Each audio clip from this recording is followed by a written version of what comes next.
Hello everybody, welcome to Daily News Simplified, an answer to what, why and how of newspaper reading. Today we are going to discuss the Hindu newspaper dated 7th of October 2018 of the New Delhi edition. Now the today's newspaper has been divided into two parts. The first part shall be covered by me and the second part shall be covered by my colleague Ms. Shubhangi Sharma. The topics to be discussed today has been presented on the screen. The time stamping for the same has been provided in the description box below. Let us begin our today's discussion. Now this particular article appears on page number 1. The title of the article is Picking Out the Silent Ghost in the Deep. This particular article talks about the marine pollution caused due to the abandoned, lost or other discarded fishing gear. So this particular article shall be important from the perspective of GS paper 3 environment under the subsection Conservation, Environmental Pollution and Degradation. Now this particular article has appeared in the newspaper in the context of the marine pollution caused by the abandoned, lost or discarded fishing gear which is normally found at the bottom of the sea. So it is in this particular aspect the article highlights that the abandoned, lost or discarded fishing gear has led to adverse environmental impact as well as economic impact. So as part of this video analysis, firstly we'll understand as to what do you mean by the abandoned, lost or discarded fishing gear and how do this fishing gear reach the bottom of the sea. Secondly, we'll look at the magnitude of the problem caused. Thirdly, we'll analyze the adverse environmental and economic impact of these fishing gears. And lastly, we'll look at certain international conservation efforts taken by the international community in order to check this particular problem. So let us now start with the first topic, wherein we'll be understanding about the abandoned, lost or discarded fishing gear. The fishermen across the world use the synthetic, low cost and non-degradable fishing gear such as fishing nets, traps, hooks, etc. Now this fishing gear may be abandoned, lost or discarded in the sea, and this may take place because of several reasons. Some of these reasons could be because of the wear and tear of this fishing gear. It may take place due to the adverse weather events wherein the fishing gear may be lost in the sea. And thirdly, these fishing gear may be abandoned into the sea because of the poor government regulations. Let's understand the problems caused due to the abandoned, lost or the discarded fishing gear. Now these fishing gear found at the bottom of the sea continues to trap fish, mammals in the sea. Now the animals which are being trapped in the abandoned fishing gear are either strangled or starved to death. Now because of this, the abandoned, lost or discarded fishing gear in the sea is also referred to as the ghost nets. So in order to understand the magnitude of the problem caused due to the fishing nets, a study was conducted by United Nations Environment Program, wherein under this particular study, it was highlighted that almost around 6.4 lakh tons of fishing gear is either abandoned, lost or discarded in the sea, wherein this 6.4 lakh tons of fishing gear accounts for almost around 10% of the fishing gear used across the world. Further, a second study was conducted by the Central Marine Fisheries Research Institute in India, wherein it highlighted that the abandoned, lost or discarded fishing nets in India account for around 1.3 lakh tons. Now as shown in this particular figure, the ghost gear has led to the death of almost around 1.3 lakh dolphins, whales, turtles and seals every year across the world. So having understood the magnitude of this particular problem, let us look at the adverse impact of these fishing gears. The presence of the ghost nets at the bottom of the sea leads to the continued catch of both target as well as the non-target species, and hence it will lead to the death of large number of species. Secondly, the ghost nets also pose a threat to the marine biodiversity, wherein they can adversely affect the threatened and endangered species found in the oceans. And thirdly, the ghost nets can get dragged on the ocean bottom due to the ocean currents. This may in turn have an adverse impact on the corals. Further, as discussed, the ghost nets are made of synthetic material such as plastics which are non-degradable. Now, because of this, the microplastics can get introduced into the food web from the fish to the human beings. So you have to understand that these fishing nets can have an adverse impact on the human health as well. And lastly, these fishing nets can also have an adverse economic impact wherein they can have an impact on the navigation of the ships in the oceans. Thus, these are some of the concerns which have been raised with respect to the fishing nets discarded in the seas. So let us now look at the efforts taken by the international community in order to combat this particular problem. So here, in order to prevent the marine pollution, there is an international convention for prevention of pollution from the ships.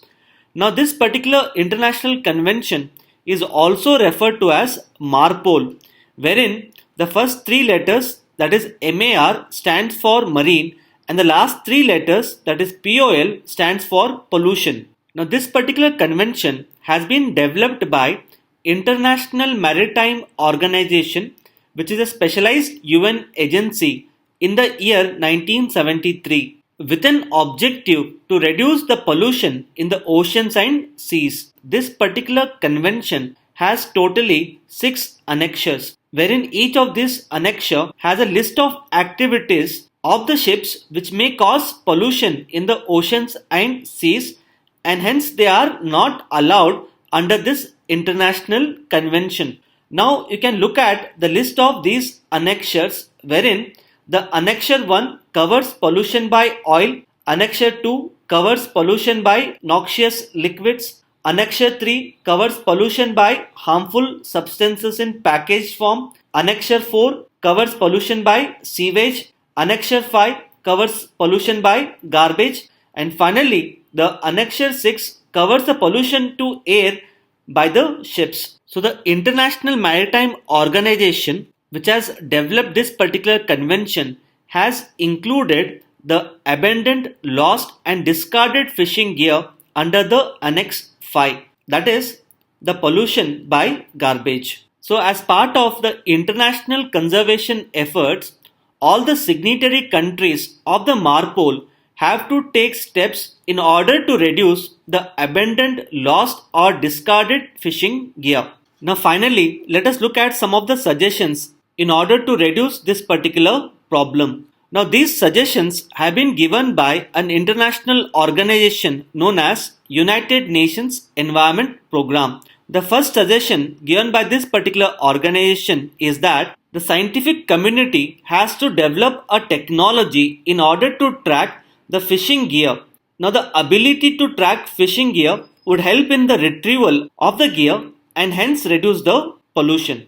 And secondly, it has suggested that the second suggestion given by UNEP is that the technology should be used to make changes in the design of the fishing gear.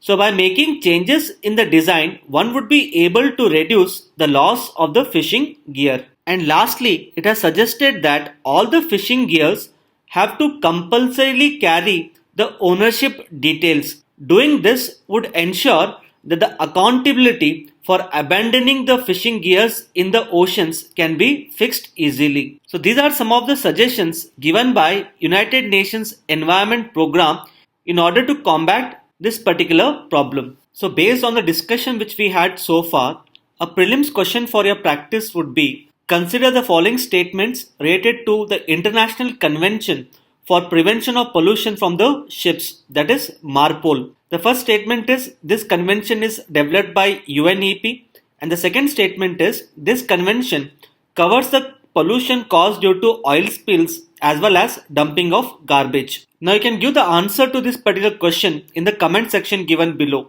Similarly, a mains question for your practice would be: highlight the problems caused due to the abandoned, lost or discarded fishing gear on the marine ecosystem. Suggest some measures to reduce the problem caused due to these fishing gears. Now you can try writing the answer to this particular question by looking at the video analysis. So having discussed all the aspects related to this particular article, let us now move to the next article. Now this particular article appears on page number 11. The title of the article is India leaves out offset clause for S400. This particular article shall be important from the perspective of GS paper 2 international relations under the subtopic bilateral agreements involving India or affecting India's interest. Now this particular article has appeared in the newspaper because of the recent signing of the Indo-Russia defense deal, wherein as part of this particular deal, India is set to procure the S-400 missile defense system from Russia at an estimated cost of rupees 40,300 crores. Now, under the defense procurement policy formulated by the government of India, if the Indian government signs any defense deal with other country and if such a defense deal is worth more than 2000 crores, then automatically the offset clause of 30% of the deal would be applicable.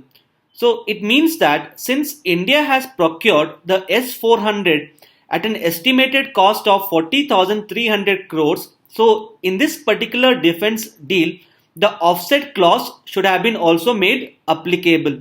But as highlighted in the title of this particular article, India has decided to leave out the offset clause. So as part of this video analysis, we shall try to understand as to what exactly is offset clause and why has the government provided for the offset clause under the defense procurement policy. And secondly, we will try to understand as to why has India decided to leave out the offset clause in the deal signed with the Russia. Now let us understand the concept of the offset clause. Now this offset clause, as discussed, has been provided under the defense procurement policy and it is applicable when the value of the defense deal is more than 2000 crores. Let's understand the concept of offset clause by looking at an example. Let's say there's a defense deal between Russia and India wherein India is set to procure the defense goods from Russia, for which India would be required to pay money to Russia. Now, under the offset clause provided by the government, 30% of the money paid by the Indian government to Russia, it has to be invested by Russia back into India. And this particular money has to be used for the manufacture of the components of the defense good which India would be procuring from Russia. And this manufacturing shall take place through technology transfer. So it simply means that Russia would have to compensate India for the deal by investing in India in order to manufacture the components of the defense goods. So one of the main objectives of the offset clause is to promote defense manufacturing industries in India, and by promoting defense manufacturing industries, India would be able to give a boost to Make in India campaign. Further, as you know, that India is one of the largest importer of defense goods. So hence the offset clause would enable India to reduce its import of defense goods. So as discussed, the S-400 deal signed between Russia and India is worth 40,300 crores and hence the offset clause should have been made applicable to this particular deal. But as the newspaper article suggests, India has decided to leave out the offset clause. Let us now try to understand the reason for India's decision. India here wanted the delivery of S-400 missile defense system by the end of 2020. However, the offset clause which requires Russia to invest in India would have led to delay. So the main reason to leave out the offset clause by India is to ensure delivery of the S-400 as per the schedule, that is by the end of 2020. Further, in order to know the details related to S-400 missile defense system, you can refer to the Daily News Simplified of 5th of October 2018, which has been covered by me. So as part of this video analysis, we have understood the concept of offset clause and its rationale, and secondly, we have understood as to why has India decided to leave out the offset clause for the S-400. Let us now move to the next article. Now this particular article appears on page number 10. The title of the article is cVIGIL on the Trail of Poll Fraudsters. This particular article shall be important from the perspective of prelims under the subsection Current Events of National Importance. Now this particular article has appeared in the newspaper because of the launch of mobile app known as cVIGIL by Election Commission of India, wherein through this particular app the citizens can report on the violation of Model Code of Conduct during the elections. So it is in this particular aspect, let us understand certain details related to the cVIGIL mobile app launched by the Election Commission. So this particular cVIGIL is a downloadable mobile app which can be used by the citizens in India to report on any kind of violations of the Model Code of Conduct during the elections, wherein one particular feature of this mobile app is that the users can upload picture or the video of the violation, and upon uploading the picture or the video, a unique ID is generated by the mobile app, and using this unique ID the user will be able to track the status of his particular complaint.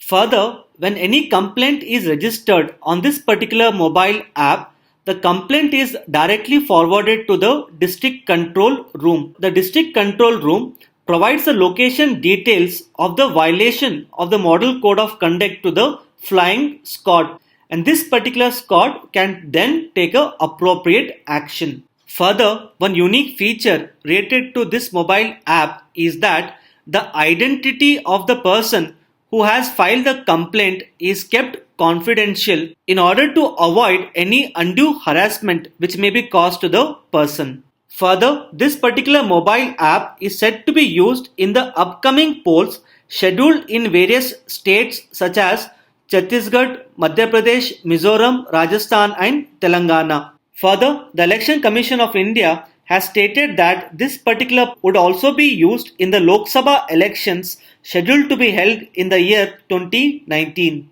So these are some of the details which one would be required to know with respect to the cVIGIL. Let us now move to the next article. Now this particular article appears on page number 6. The title of the article is Prithvi Missile Night Trial Successful. Now this particular article talks about the Prithvi missile, and since normally in UPSC prelims questions have been asked with respect to missiles such as Agni 4 missile as well as the Shaurya missile, this particular topic becomes important from the perspective of prelims. So it is in this particular aspect. Firstly, let us understand some details related to the Prithvi 2 missile, and then we'll come back to solve these two previous year UPSC prelims questions. Now the Prithvi missile is India's first indigenously developed ballistic missile which has been developed under the Integrated Guided Missile Development Program.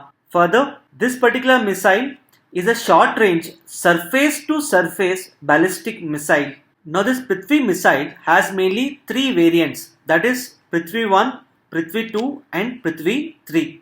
Let us understand the difference between the three missiles in terms of their range as well as their payload. Now Prithvi 1 has a range of almost around 150 km, whereas its payload is around 1000 kg. On the other hand, Prithvi 2 has a range of 350 km with a payload of 500 kg. Prithvi 3 has a range of 750 km with a payload of 1000 kg. Further, you need to know that there is a naval version of Prithvi missile, and this missile is known as Dhanush. So having understood the details related to Prithvi missile, let us solve the previous year UPSC questions related to this particular topic. Now coming to the first question which was asked in the prelims 2014. The question was, with reference to Agni 4 missile, which of the following statements are correct? The first statement is, it is a surface to surface missile. Now this particular statement is correct. The second statement reads as, it is fueled by liquid propellant only. Now Agni 4 missile has a two-stage solid propulsion, and hence the statement number 2 is wrong. The third statement reads as, it can deliver 1 ton nuclear warheads about 7,500 km away. Now the range of Agni 4 missile is 4,000 km and not 7,500 km. And hence the statement number 3 is also wrong. So looking at the options here, the correct answer to this particular question is A, that is 1 only. Now coming to the second question, which was asked in the prelims 2009. The question was, in the context of Indian defense, consider the following statements. The first statement is, the Shaurya missile flies with a speed of more than 8 Mach. However, the speed of Shaurya missile is 7.5 Mach. That means it can travel at 7.5 times the speed of sound.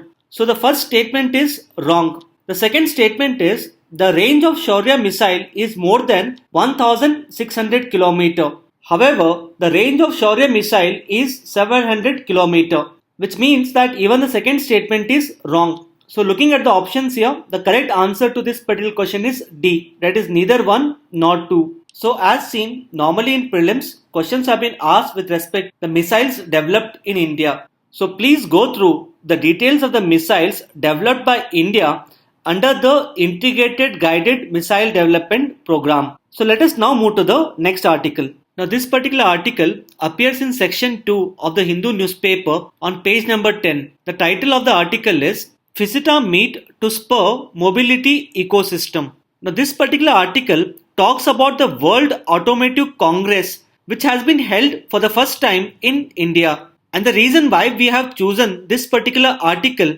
is because normally in the prelims, questions have been asked with respect to some important summits which have been organized in India. It is in this particular context, the article shall be important from the perspective of prelims. So as part of this video analysis, firstly we'll discuss certain details related to the FISTA World Automotive Congress, and then we'll come back to solve these two previous year UPSC prelims questions. Now coming to the details related to the FISTA, which is also known as International Federation of Automotive Engineering Societies. Now the main mission of this particular organization is to promote knowledge sharing among the various stakeholders for the development of the mobility solutions, which means that this particular organization works for the development of the transport sector across the world. And in order to promote the knowledge sharing among the stakeholders, this organization organizes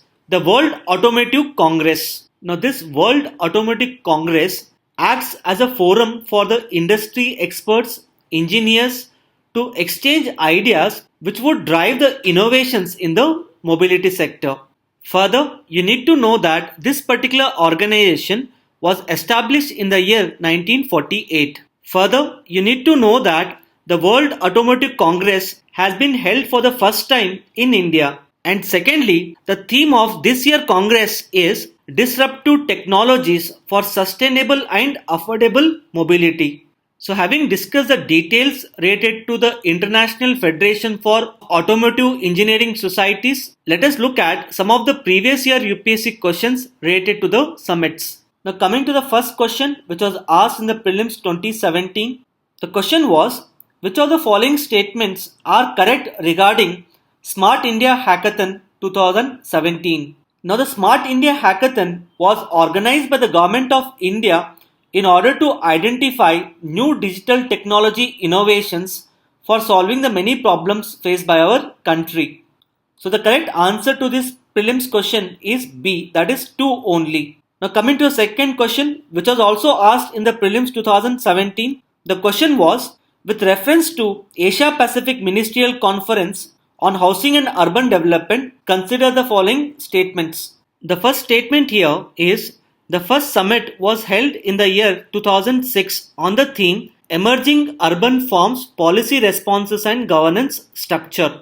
Now here, the first Asia Pacific Ministerial Conference on Housing and Urban Development was first organized in the year 2000 and not in the year 2006. Further, the theme of this particular summit was a vision for sustainable urbanization for the Asia Pacific. So the first statement here is wrong. The second statement reads as, India hosts all the annual ministerial conferences in the partnership with ADB, APEC and ASEAN. Even this particular statement is wrong. So looking at the options here, the correct answer to this question is D, that is neither 1 nor 2. So having understood about the World Automotive Congress and its details, let us now move to the next article. Now this particular article appears in section 2 of the Hindu newspaper on page number 2. The title of the article is Western Ghats is home to Eurasian Otter. This article shall be important from the perspective of GS paper 3 Environment under the subsection Conservation, Environmental Pollution and Degradation. Now the Eurasian otters were historically recorded to be found in Western Ghats. However, so far there was no confirmation related to their particular presence. So this particular article has appeared in the context of the first ever confirmation of the presence of Eurasian otter in the Western Ghats after almost 70 years since they were recorded. So it is in this particular aspect, let us discuss some details related to the Eurasian otters. So the otters are found across the world except in Australia, New Zealand and Madagascar. And totally there are 13 species of otters across the world. And out of the 13 species found across the world, India is home to 3 species of otters. And these 3 species otters are Eurasian otter, which is also referred to as the common otter. Second one is smooth-coated otter and last one is small clawed otter. Let us now look at the range of these 3 species as well as the IUCN category. Now the Eurasian otter is confined to Himalayas as well as the Western Ghats. And according to IUCN, this particular species has been categorized as near threatened. Now coming to the smooth-coated otter, this particular species is found throughout India and it is categorized as vulnerable by the IUCN. Now coming to the small clawed otter, this particular species is confined to Himalayas as well as the Western Ghats. Further, it is categorized as vulnerable by the IUCN. Now these are some of the aspects which one would be required to know with respect to the otters found in India. Hello everyone, let's move on to the second part of this news analysis. The news that I'll be discussing is presented on the screen. Timestamping for the same is given in the description box below. This article has been taken from page 15 of the Hindu part 1 under the demystifying section and it forms a part under general science in the context of preliminary examination. Now in this article, 2 important concepts are discussed which includes turbidity currents, and in order to understand turbidity currents, we will also talk about submarine canyons, which is also mentioned in the news. So let's move forward. Now let us first understand what do we mean by a submarine canyon. Now the first thing we must know about submarine canyons is that they resemble the canyons which are made by rivers on land. For example, the Grand Canyons of USA. And it can be defined as any class of narrow steep-sided valleys that cut into continental slopes and continental rises of the oceans.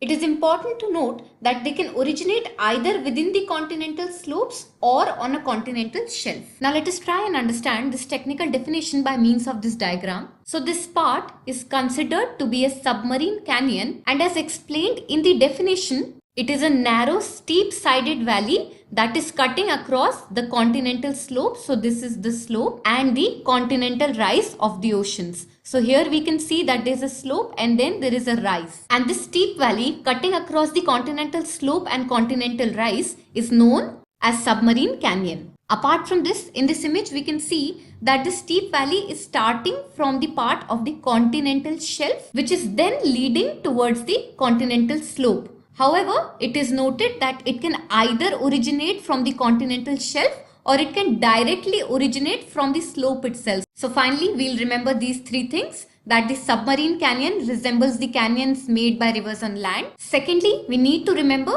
that the submarine canyon is a narrow steep-sided valley that cuts across from the continental slope to the continental rise. And the final thing which we need to remember is that submarine canyons can originate either through the continental shelf or they can directly originate through the continental slope. Now, after understanding this concept of submarine canyons, let us move on and try and understand what are turbidity currents. Now, the turbidity currents are explained as rapid downward flow of water which sweeps down the submarine canyons into the deep sea. That is, through this process of turbidity currents, the submarine canyons, which are deep, narrow, steep valleys inside the oceans, are carried downwards in the deep sea. Also, once the submarine canyons are carried downwards, they carry a large amount of sand and mud into the deep sea. The causes behind this process of turbidity currents includes earthquakes or collapsing slopes, which are a result of increased density caused by high amounts of sediment. Now, with respect to this information, let us try and understand the same concept from the help of this diagram. So here we can see that a deep, narrow slope is starting from the continental shelf,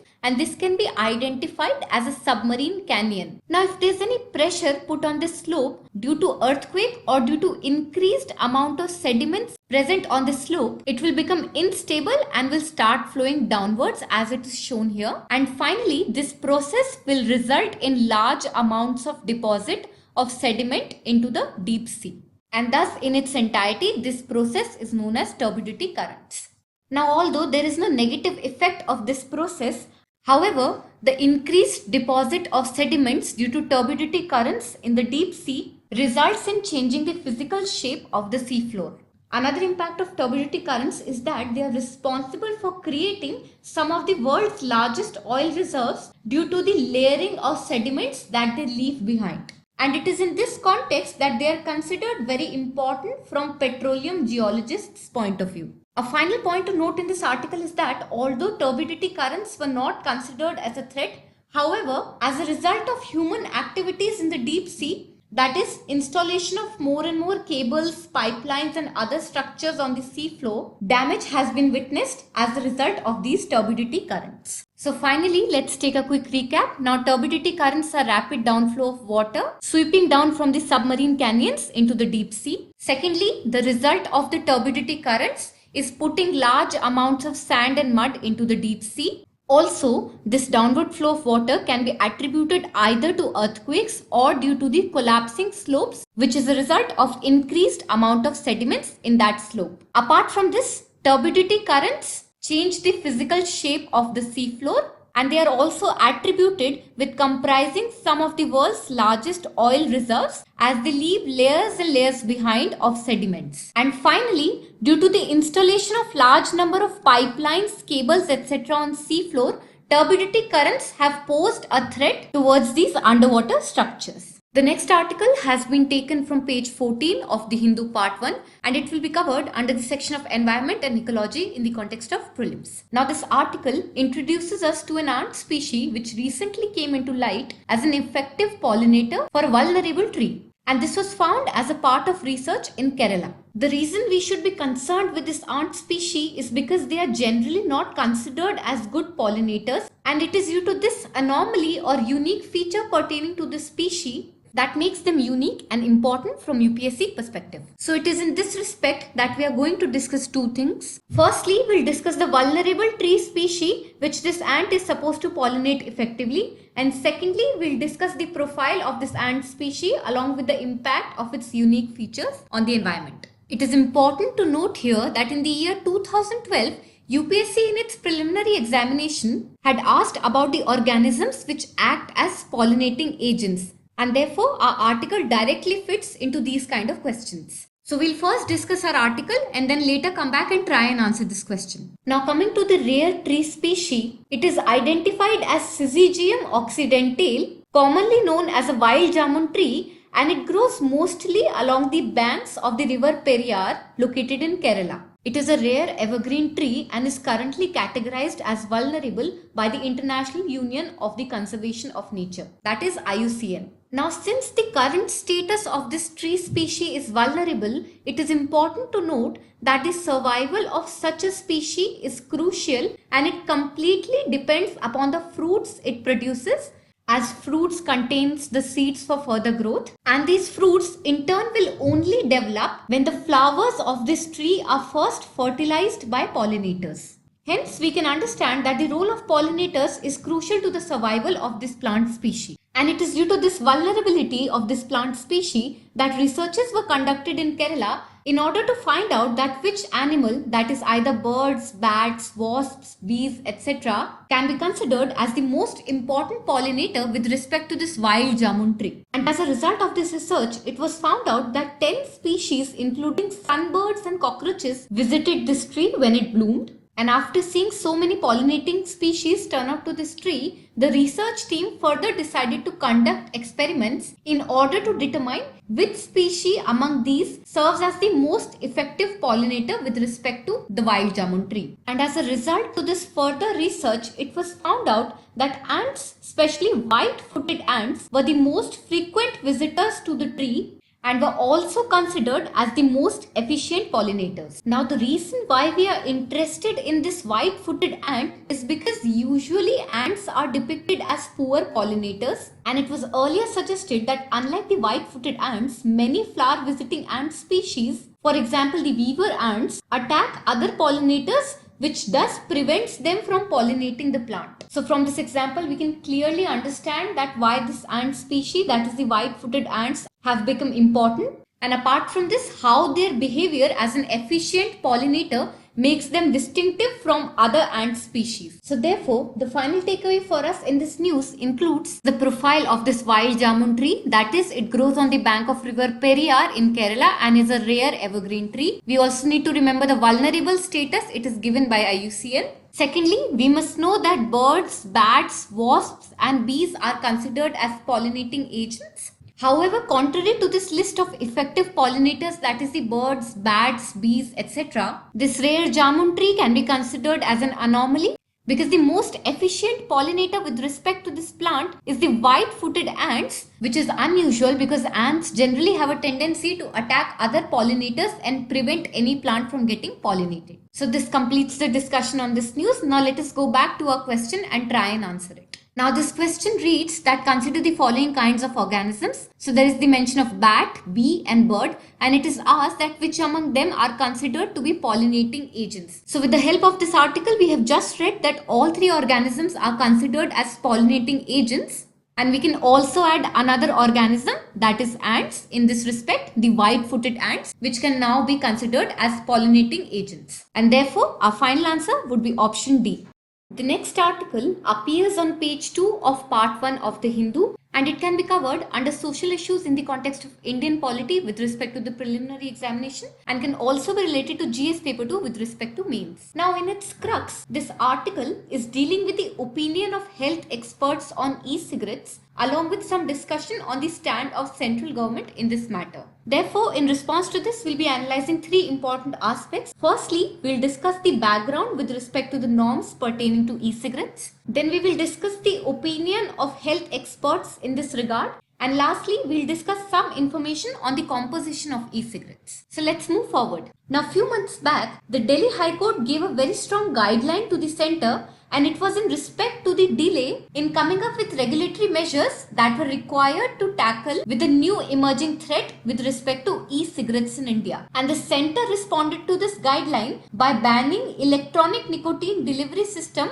which includes e-cigarettes, vape, e-shisha, e-hookah, etc. in many states. It will be important to note here that the strong decision taken by the Delhi High Court is based on the studies which suggest that electronic nicotine delivery systems have cancer-causing properties and are highly addictive. So therefore, we can understand that what compelled the High Court to take a decision in negative favor of ends, and also how the response of central government was influenced in this respect. Now let us move on and try and understand what the experts have to say in this matter. Now we have just discussed the stand of central government along with Delhi High Court on e-cigarettes. However, if we look at this article, we'll understand that the experts' opinion differs in this matter. For instance, health experts are against the ban on e-cigarettes as according to their opinion, electronic cigarettes will help lower tobacco risk and tobacco abuse.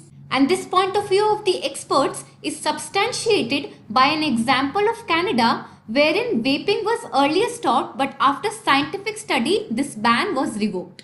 Apart from this, the article also puts emphasis on the fact that many countries allow vaping products and therefore India should also allow vaping, as vaping has been proved to be more effective in reducing the use of tobacco. Another reason cited for lifting the ban on e-cigarettes is that nicotine, while being addictive, is not particularly harmful.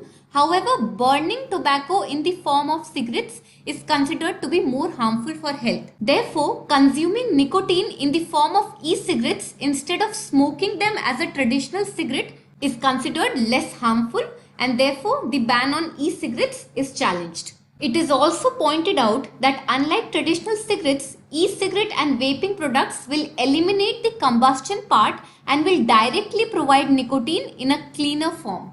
So therefore, in this respect, we have identified that experts are opposed to the opinion of Delhi High Court and central government, and they believe that the use of e-cigarettes will help lower the tobacco risk and tobacco abuse. Apart from this, they emphasize that many countries have allowed vaping and therefore India should also be allowed. And finally, the health experts have pointed out that nicotine, while being addictive, is not as harmful as when it is consumed by burning tobacco. And a less harmful way to consume nicotine would be by taking e-cigarettes or vaping, wherein combustion is eliminated and nicotine is provided in a more cleaner form. So now we have understood the differing opinions of the central government along with the Delhi High Court and the opinion of experts. Now let us move on and understand the composition of an e-cigarette. So an e-cigarette or a vaporizer is an electronic device which turns vaping material into vapor. Also, this electronic device consists of a battery along with the main console, a cartridge and the atomizer, which helps the vaping material transform into vapor for inhalation. Let us understand the same from this diagram. So this is an e-cigarette. It begins with a mouthpiece and this is followed by a cartridge. Cartridge is the place where the liquid juice is held. Now this liquid juice can contain different materials. For example, it can be e-liquid containing nicotines, or it can be a waxy concentration, or it can be a mixture of dry herbs. This cartridge then leads towards the atomizer, which will heat up the juice. And apart from this, the vaping device consists of a microprocessor, a battery, and sometimes a switch to activate the heating element. So finally, we have learned that an e-cigarette is an electronic device that turns a vaping material into vapor, and this vaping material can be e-liquids containing nicotine or a waxy concentration or a mixture of dry herbs. So with this, we have completed the discussion on this news. Let us move on to the next one. The next news appears on page 2 of part 1 of the Hindu, and it can be covered under the section of environment and ecology in the context of prelims, and will also be covered under GS paper 3 with respect to mains. Now let us first understand what is the current context with respect to this news. So recently, a bench was headed by the National Green Tribunal chairperson, and it held that from now on, the Ministry of Environment, Forest and Climate Change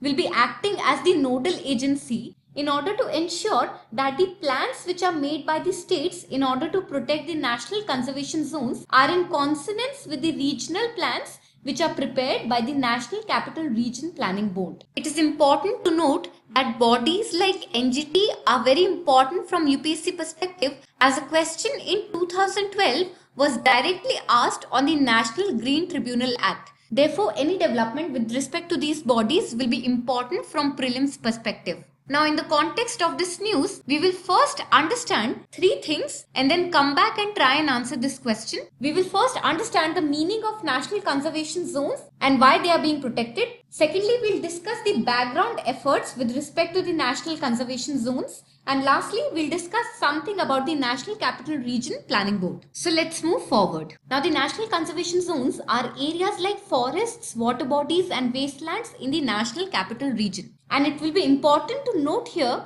that the satellite imageries and maps which were taken of these national conservation zones reveal that there is a shrinkage in these zones in the Delhi NCR region. And hence, we can understand why stress is put on these areas' conservation. So therefore, we can understand that the national conservation zones, which are forests, water bodies or wastelands, are currently shrinking in the Delhi NCR region, and thus efforts are being taken to stop it. Moving on to the next aspect, let us understand the backdrop with respect to these conservation efforts. Now, with respect to the efforts taken by the National Green Tribunal to protect the national conservation zones, a committee had already been constituted which ascertained whether the national conservation zones are in consonance with the regional plans, and these regional plans are prepared by the National Capital Planning Board. However, this situation is now changed, and instead of a committee by National Green Tribunal, this aspect will now be handled by the Ministry of Environment. It will be important to note that earlier when this committee by NGT was comprised, it had officials from the Ministry of Environment, Ministry of Housing and Urban Affairs, CPCB, National Remote Sensing Center,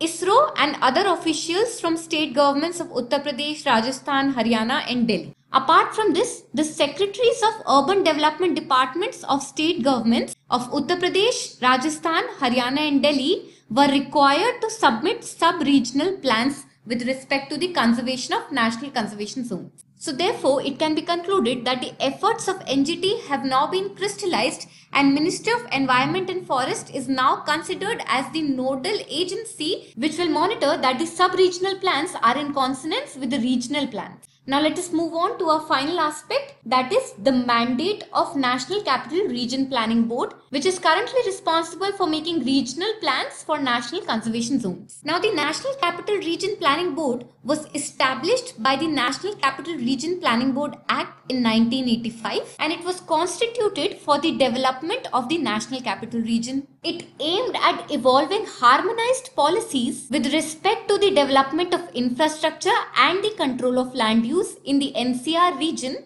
in order to avoid any haphazard development in the NCR region. So with this, we have understood the mandate of the National Capital Planning Board, which is to prepare a plan for the development of NCR region. Along with coordinating and monitoring this plan, it is also responsible for evolving policies with respect to the development of infrastructure along with the controlled use of land, so that there is no haywire development in the National Capital Region. Now with this, we have completed the discussion on this news. Let us go back and try and answer our previous year question. This question is pertaining to the National Green Tribunal Act of 2010, and it is asked that which among the following provisions led to this act. So it can be easily understood that statement 2 and 3 are incorrect because NGT is not enacted in consonance with the powers and functions of Gram Sabha. Also, NGT has no role in the administration of the scheduled area or the welfare of the scheduled tribes. Therefore, only statement 1 will be included in our final answer, that is right to healthy environment, which is a part of the fundamental right to life under Article 21, entails the establishment of the National Green Tribunal. So our final answer would be option A, that is only the first statement is correct. With this, we have come to end of today's discussion. Now let us look at the question for the day.